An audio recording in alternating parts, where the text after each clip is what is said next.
So when I was released from the hospital and on medication, I mean, I didn't want anybody to know. Because it's some sort of, to me, it's like one of the worst things that could happen to a person is to be told that their brain is broken. In that fragile state of being freshly diagnosed, starting these new, psychological medications and therapies is a very delicate place. And it did kind of instill a little more fear in me towards being open about who I am and accepting myself. Because it's not something that's talked about or discussed, really. It's just like, here's this secret you get to keep, sort of thing. I miss you. There's no going home. There's no going home. All through high school, I was really ashamed. Even when I first started noticing as a 10-year-old, you don't want to tell your friends, I don't know why, but I don't want to play with you. And then when you get to junior high, you're trying to hide that you're cutting yourself. You know that's not normal and you don't want people to know. And then all through high school, I continued to struggle with that. I didn't want people to think I was weird. I didn't want to get made fun of, so I kept it inside when I should have been talking to someone about it. Even in college, when I got there, starting new relationships with the people there.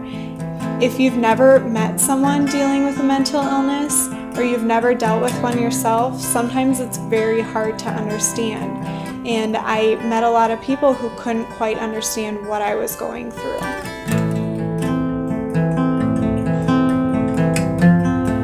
I really only first noticed it when I moved here to Aberdeen. I don't remember when exactly was it, but like everything suddenly hit me, like the reason why I was hated, somewhat tortured emotionally, and why I got so mad. Like it was very, very hard for me to make friends because of it. Like I'm not saying that this is a bad town and all. It's pretty cool here and everything. It's just that people didn't really accept me right away. And they actually really discriminated me, which means like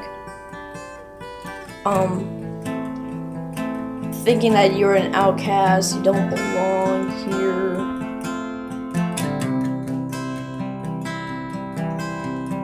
I was so nervous for it that somebody would think differently of me. And I don't want people to think differently of me. I don't want people to think differently of me because I have it, and I don't want people to treat me differently because I have it. I don't want it to be an excuse, like, oh, I'm having a bad day, oh, he's got bipolar disorder, whatever. I don't want it to be an excuse like that. I want it to just, be matter of fact, I have bipolar disorder, and then, kind of let's get over it kind of deal. I miss you.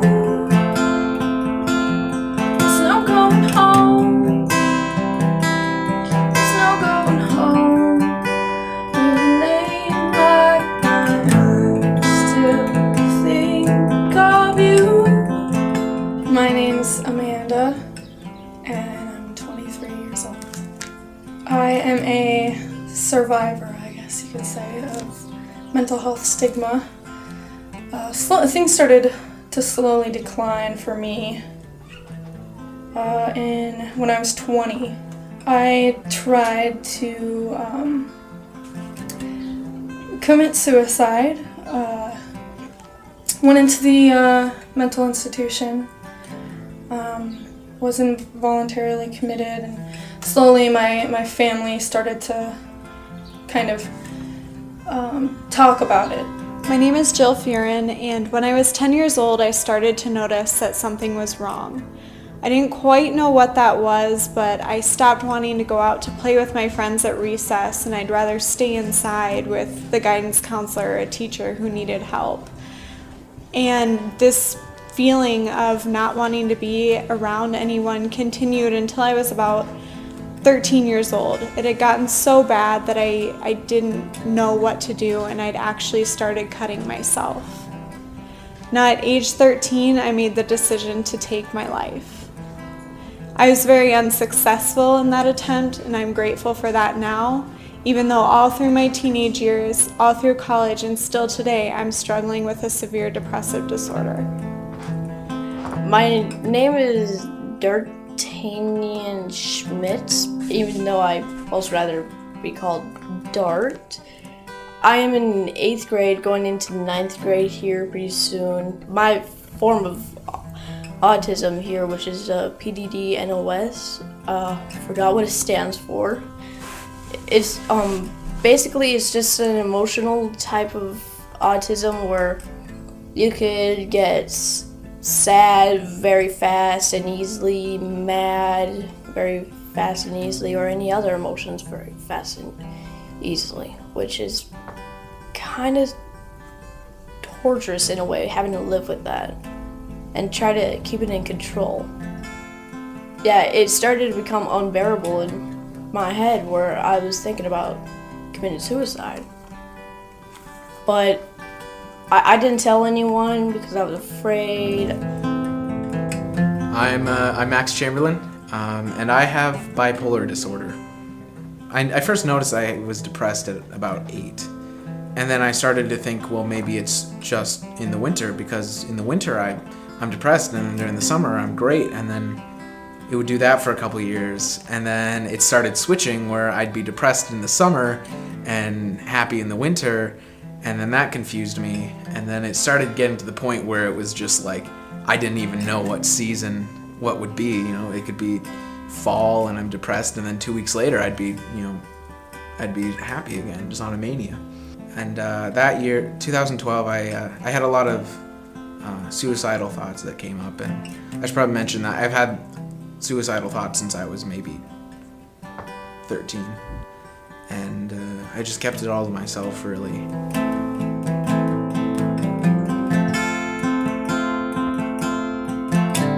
And the thing that bothered me, which is what did not help my situation, is it was not something that my family openly talked to with me. It was more something that was discussed between them behind closed doors. Also kind of feeling guilt that even though my family and people around me it's almost like they kind of feared me, but they also cared for me, and they just didn't know what to do. So I just really kept quiet about it, because I kind of knew if I were to be open about this and look for support, I didn't really think I was gonna get it if I was open and honest. When I was 13, I finally went to a doctor, and going there, having to see a doctor because you're sad and not quite realizing that it's more than just being sad, it's something that you do feel shameful for. I know it's also something my parents struggled with. What did we do wrong that we need to bring our child to a doctor so that she can be happy and live a normal life? So that was something that was difficult. It was obviously something that I didn't share with people around me. You would say that I became a little bit too, concealing of my emotions. In 7th grade, I was just a loner, so to say.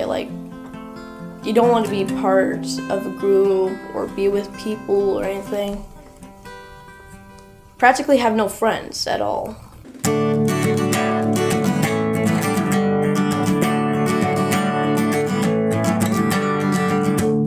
Laying in my bed all day, wondering what I'm doing now.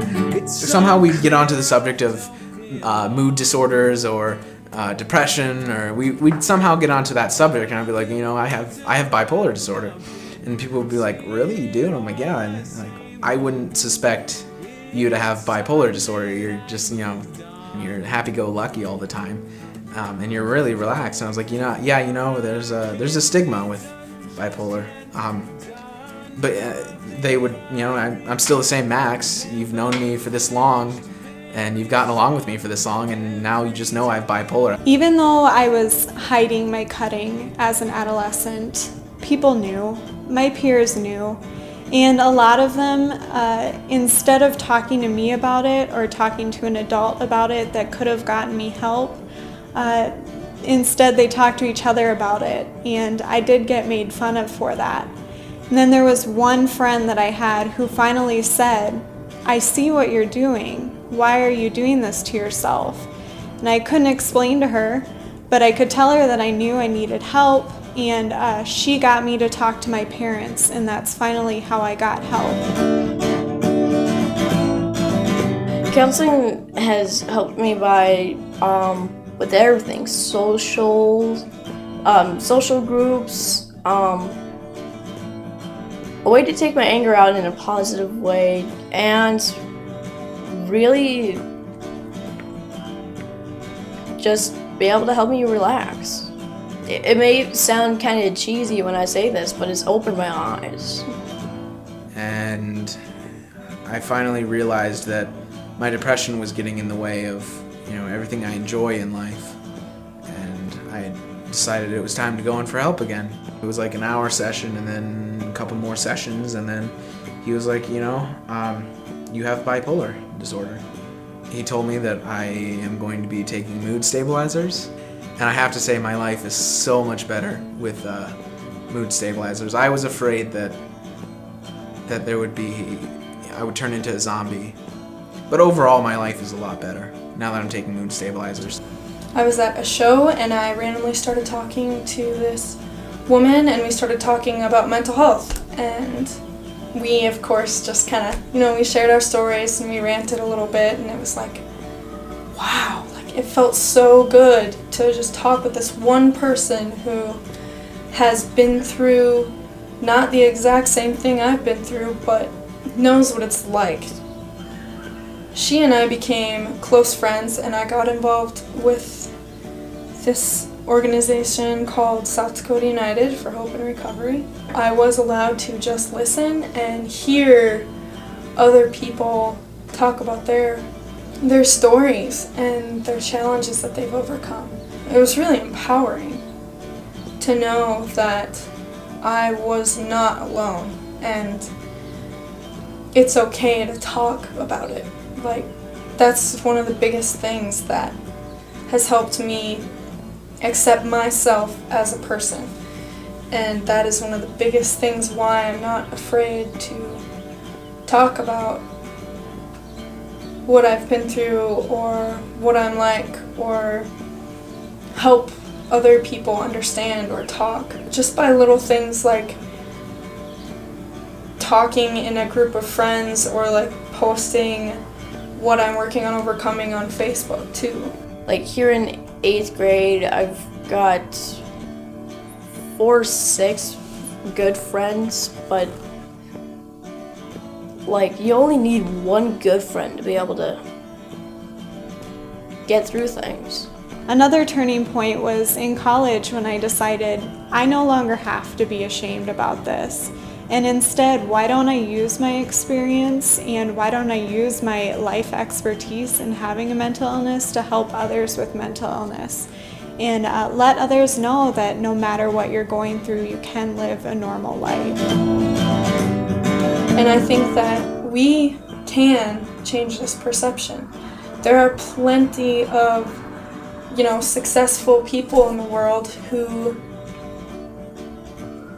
have mental health history, who have overcome. Once you realize, hey, this is something that my friends, my family, my coworkers, people around me are living with, and I didn't even know, accepting that and realizing that it's not something to be afraid of.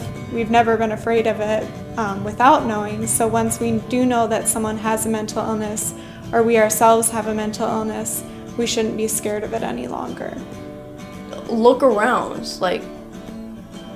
who knows, all your friends could have disabilities, but they're also afraid to tell. What if you have disabilities? What if your friends have it? What if pretty much half the neighborhood has it? So I think it would really help to know that there are everyday people that are in your lives that have a mood disorder of some sort, and you don't even know it, because we can act like normal human beings. We don't freak out on people all the time. But I can't be done just yet. Done nothing I regret. Never feel. Yeah, it really comes down to you and me as individuals talking, and it makes the world of a difference. As I look at my generation and the younger generations, we're so much more accepting of people who are different than ourselves. And I think that that's just going to get better and better. That the generation after mine is going to be even more accepting of people who are different than themselves and say, hey, I'm not going through what you're going through, but that's all right, and we can still work together and be friends.